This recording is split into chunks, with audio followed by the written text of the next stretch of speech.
Jai Shri Mataji. Good morning, everyone. Let's all settle down.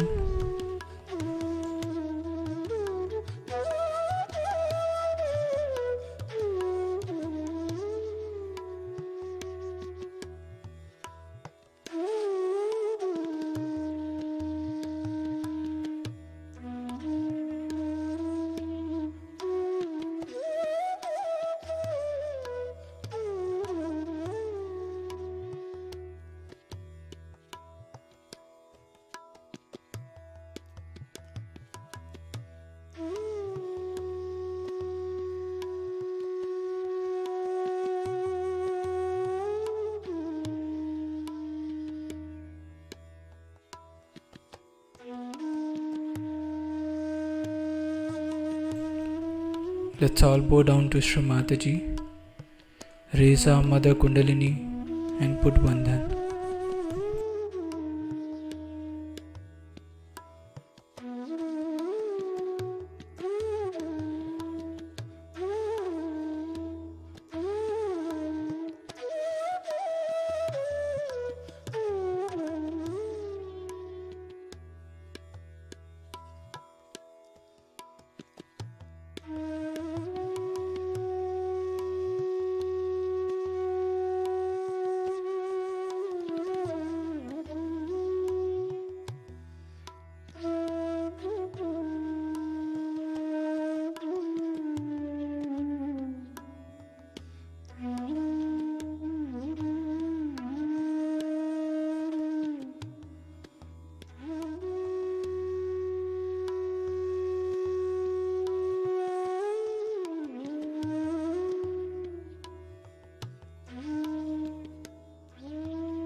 Shri Ganesh Mantra.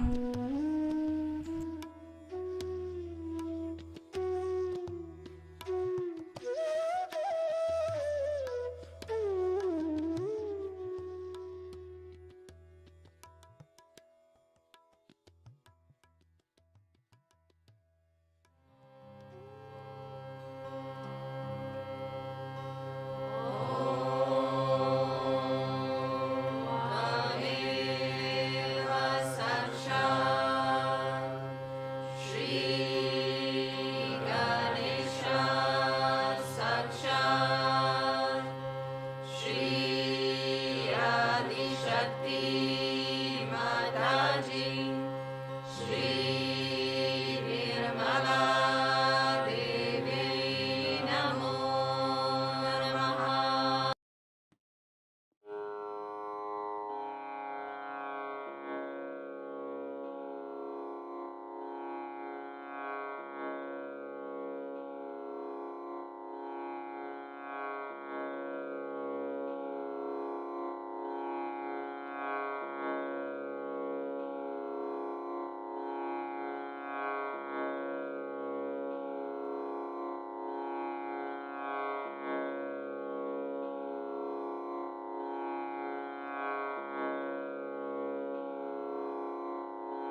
In this meditative state, we will now hear Shri Mataji's speech.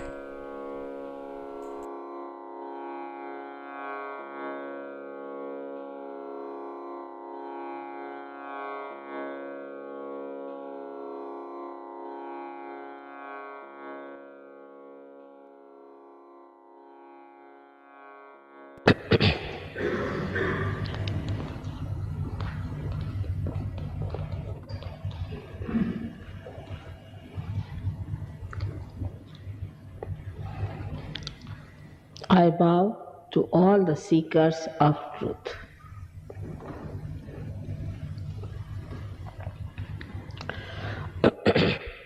You are all here to seek the truth. One has to realize that truth is what it is. We have to know the truth. Truth does not have to know us. And truth lies within us, within our being, and the instrument of knowing that truth is what he has described it to you today.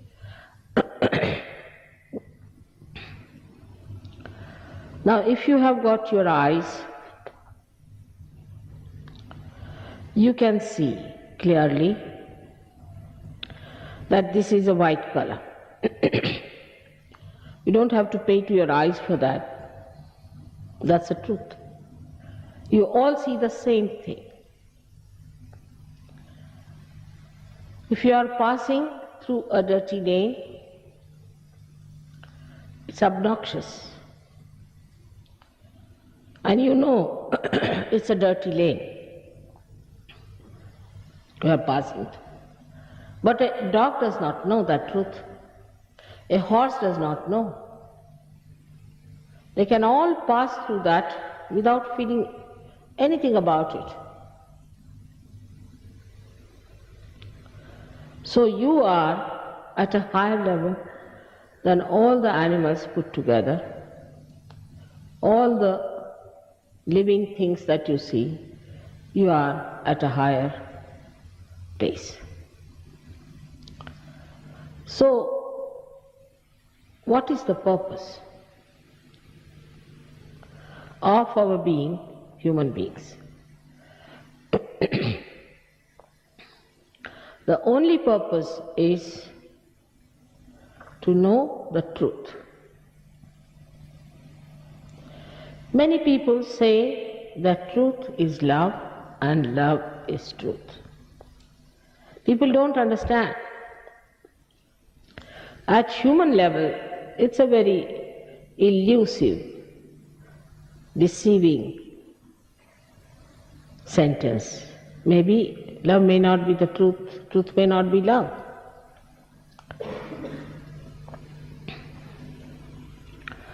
But when they say truth is love, they mean to say that the all-pervading power of God's love, which is in a subtle form, which runs all our living processes, is the truth.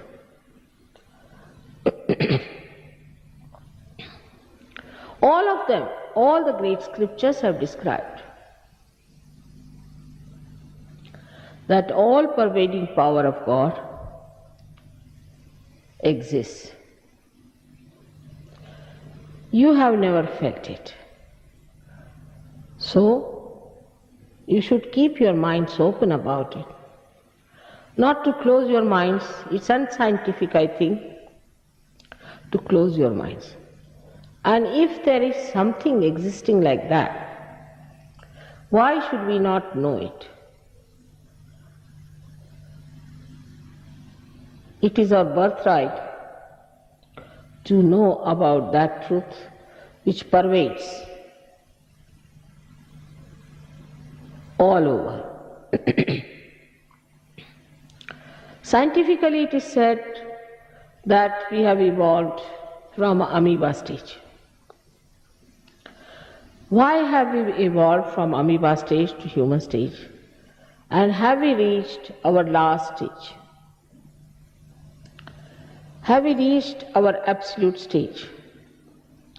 Are we at an absolute point? We are not. The proof is we are in a chaos. We do not know what is right, what is wrong. We cannot say this is right and this is wrong. All of us do not say the same thing. Then that's not the truth, because we have not reached the stage where we feel the truth, all of us the same.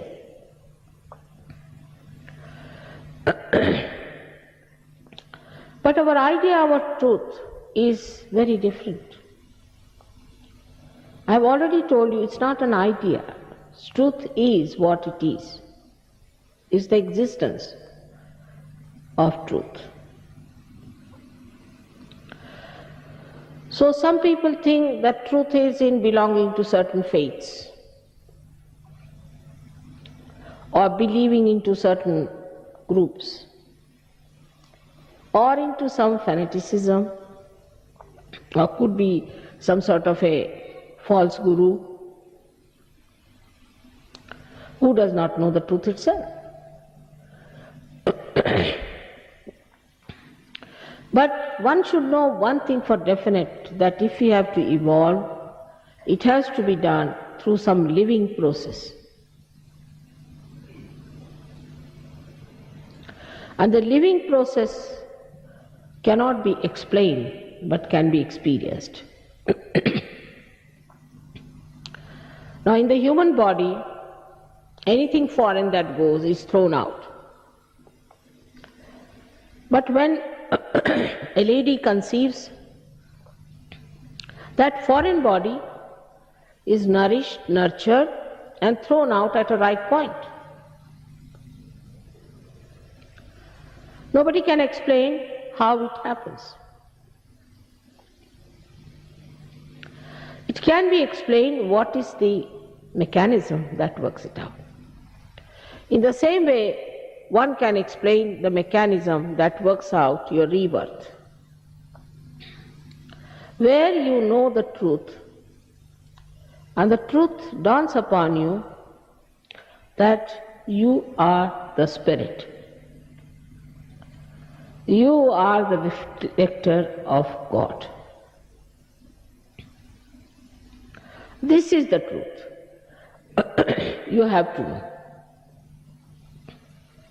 For that, there is a mechanism within us placed beautifully.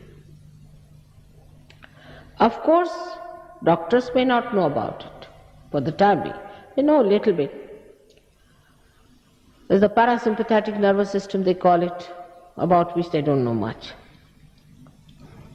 Now, within us lies, as you see, the three channels, one on the left, one on the right, and one in the center of the autonomous nervous system. And these three channels represent on the left side the emotional side, the desire side. And the right channel is for the action of these emotions and desires. And the central path is for coordinating and cooperating.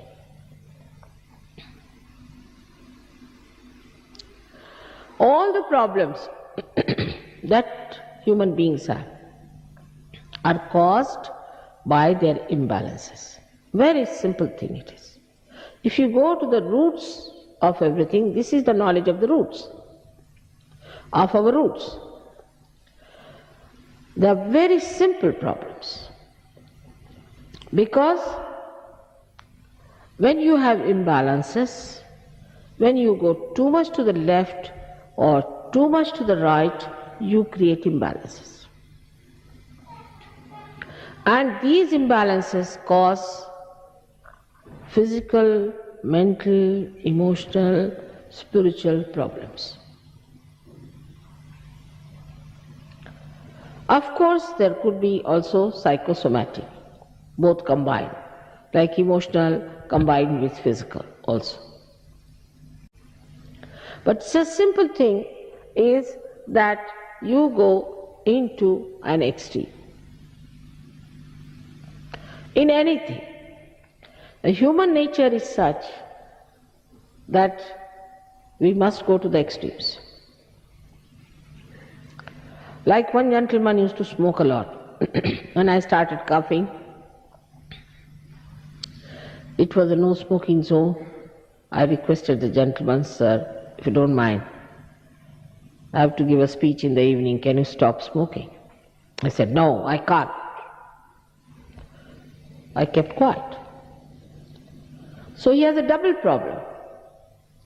First is the problem that he cannot get over his habit. That is his left side. And the another problem is the right side, that he cannot get over his ego. Such combinations could be there. But basically, the problem is that you cannot remain in the center, in the balance. Sometimes you go to one extreme, from there you go to another extreme. Like some people who are extremely dominating, very arrogant, hot-tempered, suddenly become very sullen, quiet, depressed. Half of the life they impress other, and half of the life they get depressions. Such personalities we have all around us and within us. Now, how to keep in the center is the problem nowadays. Because there are so many alterations to our attention all the time, we have to alter it. Today you have to say TV, then there's a politics going on, then this is going on, that is going on. Our mind is all the time changing from one to another, skipping from one to another. We are living in a very hectic type of world where our attention is not at all steady in the center. It cannot remain. At this juncture, thank God, the modern Sahaja Yoga was born. I was found out. Formerly, one or two persons used to get realization. Very few people used to get realization. At the beginning of the tree of life, I should say. But I thought in those days of complete chaos and such a lot of pressures on people. They have no time to go to Himalayas and work it out. You have to have something very instant. But there was a problem with it. Supposing you try to enlighten people and they just get a wee bit, then what happens? Formerly they used to cleanse the body, everything, for years together and ultimately give the realization to one person, good for nothing. Nobody understood any incarnations, great prophets or saints, because they talked of some another world. That's why they crucified Christ or gave poison to Muhammad Sahib, did all kinds of things all over the world. With Sahaja Yoga, this mechanism is activated, where you have got this Kundalini, the power that manifests your self-realization. She is a power, I call it she, because it's the mother's power. She is your mother. She gives you birth, so she is your mother. And she is your individual mother. She takes all problems upon herself. Every time I have been giving lectures, people ask, but we have read in such and such book that Kundalini rising gives troubles. I just don't know. Either there are negative people who are trying to keep you away from reality, or maybe they don't know what Kundalini is. She is your mother, waiting all these days within yourself this power. In 3.5 coils, because it's some mathematics about it. And she is activated, then she rises. Just like a primule in a seed. As soon as you put the seed in the Mother Earth and nourish it with little water, in the same way with little love, the divine love, she is activated and she starts rising. With your naked eyes, in some people who have obstructions in the lower chakras, you can see clearly the pulsation at the triangular bone with your naked eyes. You can see it clearly. Imagine a bone pulsating like a heart. And you can see the rising, and you can see its obstruction where it stops. Supposing you are a liver patient, it will go to your liver first, informing that first liver should be corrected. Or maybe if you are a great seeker, then she shoots off, comes out of your fontanelle bone area, but again she descends back to the problems where she has to attend. It's a very practical thing to understand. Sahaja Yoga, you cannot pay for it. It's nonsense. How can you pay for anything that is living? When you pay for God, or somebody says I am God or this and that, you pay money. I have been telling you, I've been here 4 times before. Every year I was telling you, you can't pay for God. God doesn't understand money. This is your headache. Why do you want to pay for anything that is living process? But nobody liked me at that time. To such an extent that in England they told me that Anglo-Saxon brain cannot understand anything without money. I was surprised, who has made this brain? God has made or somebody else? You cannot pay for it. That is the first criteria. It's your own right to have it. It's sahaja, born with you. And when she rises, she pierces through all these 6 chakras. That one chakra is below her, which guards the movement of the Kundalini completely, and rises through 6 chakras and pierces through the 6th chakra, giving you a cool breeze of the Holy Ghost. Now no one knows who is Holy Ghost. Holy Ghost is the power of God, is the desire of God. And she is reflected as Kundalini in the triangular bone. That desire is the pure desire within us. All our desires are impure because they never give us satisfaction. Economics says that in general, wants are not satiable. So now we have got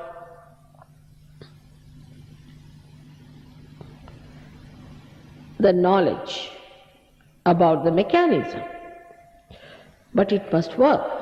For example, in this hall you see beautiful lights are there, and you must have just put one switch and everything must have manifested.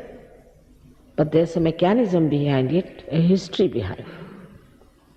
All these centers are the milestones of our evolution. The last one is this. Is the limbic area, which is called as Sahasrara. If you cut the brain horizontally, you can see as if you have cut a lotus. And the inner part is a vacuum which is the limbic area. So this Kundalini enters into the limbic area, opens from both the sides, this calyx, or the outside of this lotus, and pierces through that. Now what is the calyx that we have formed? Are two balloon-like growths within us. One is the ego. When we work, when we do anything, we always think we have done it. Now just see what we have done. It's dead to dead. For example, from some tree they must have made this platform, which was a dead tree, made another dead thing. From something dead they have made the chairs. Now if you are sitting on the chairs, you can't sit on the ground. The chair sits on our head. Wherever you move, you have to take the chair with you, otherwise you can't sit. So this matter is trying to overpower us. That's all. This is the ego that builds within us. We have done nothing but just changed forms from dead to dead. Here I am talking about transforming a human being into a new human being, into a human being where there is spiritual light. In Sanskrit language, a person who is a realized soul is called as Dvijaha, means born twice. And also a bird is called as a Dvijaha, meaning the bird also comes as an egg and then becomes the bird. In the same way, we get a transformation, and that transformation brings us to a position where we are in absolute status, in absolute condition. When the Kundalini passes through Agya Chakra here, this one, the center of Christ, she pushes down both these ego and superegos, which you see the two balloon-like structures. As a result of that, we get a soft bone opened up again, as you had in your childhood, and you feel thoughtless. There's no thought. If you want to think, you can think, but nobody is going on inside all the time. You feel the peace within yourself. And when she pierces through completely, then you feel the cool breeze coming out of your head. And also if this center is all right, you can feel the cool breeze around. As a result of that, the centers, which are like this, we can say, the centers which have moved because of our left and right movement on the sides and have broken the connection with the whole, again go back to their original positions and they get nourished. And the energy that was exhausted in them starts flowing. That's how our physical, mental, emotional and spiritual being is corrected. Most of the diseases can be cured with this Kundalini awakening. But I'm not curing you. You are curing yourself. Only thing, your medicine is lying within you, which has to rise and give you this. This is all yours. For which, why should you pay anyone? Why should you feel obliged? I'm just a catalyst. If this happens to you, it's a very great thing, because then your hands will speak, as Muhammad Sahib has said, that at the time of resurrection, your hands will speak. Hands start speaking means what? That on your fingertips, you can feel the 7 centers, and you can see in another person what's wrong with the other person, what's wrong with yourself.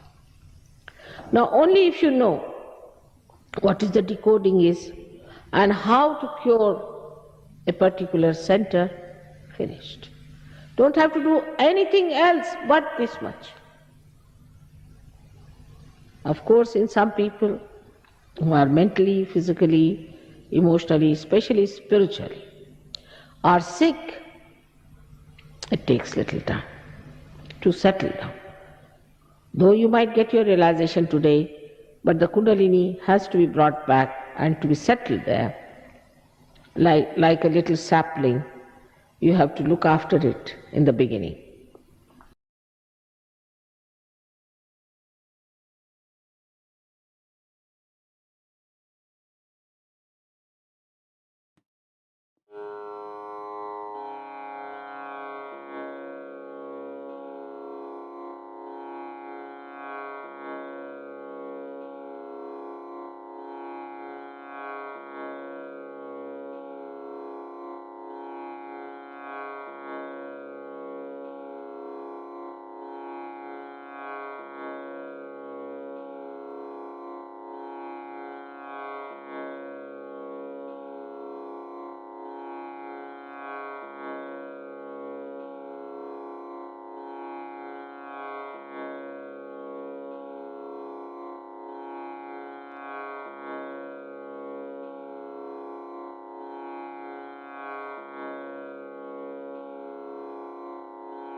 We'll take the three Mahamantras.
त्वमेव साक्षात्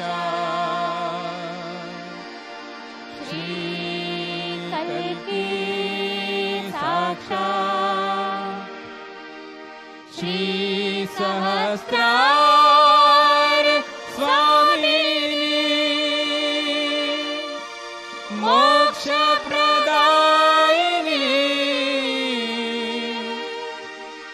माताजी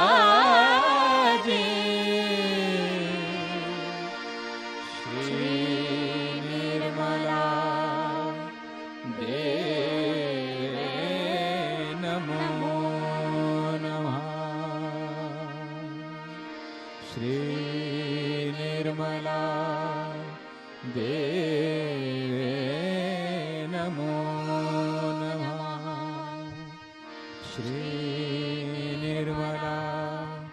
देवे नमो नमः।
We thank you, Shri Mataji,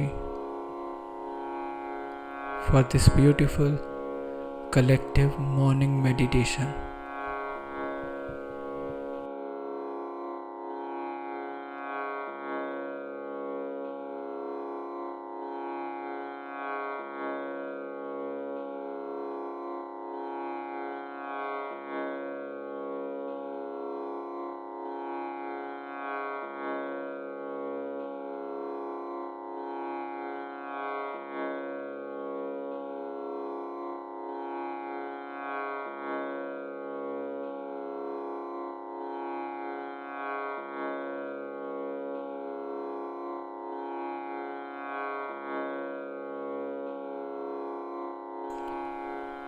Let's all bow down to Shri Mataji, raise our Mother Kundalini and put Bandhan.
We'll join again tomorrow at the same time for the collective morning meditation.